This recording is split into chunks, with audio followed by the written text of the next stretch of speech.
Talon d'Achille de l'atmosphère, la couche d'ozone, étudiée depuis plus de 30 ans, pourrait retrouver son niveau d'avant 80 d'ici 2050 à 2075. L'ozone, une molécule composée de 3 atomes d'oxygène, absorbe la majeure partie des rayons ultraviolets du Soleil et empêche ainsi ces radiations nocives d'atteindre la Terre. Sans elle, il n'y aurait ni plantes, ni animaux, ni êtres humains. Ce bouclier naturel dressé dans la stratosphère à une quinzaine de kilomètres de la Terre est régulièrement attaqué au niveau des pôles, en partie à cause des composés chlorés utilisés naguère dans les réfrigérateurs, les propulseurs d'aérosols et les extincteurs.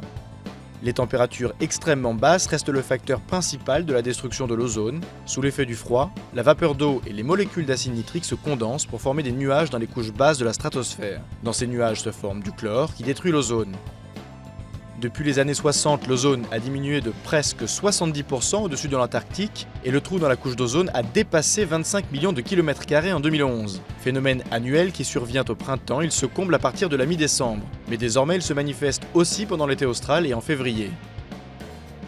Les activités humaines sont encore à l'origine des 3/4 des émissions de gaz dangereux pour la couche d'ozone, notamment le protoxyde d'azote, gaz à effet de serre beaucoup plus puissant que le CO2 émis par de nombreuses activités industrielles.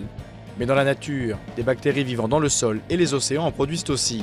Les côtes des îles tropicales, les marais salants ou les tourbières figurent parmi les principaux destructeurs de la couche d'ozone après l'homme.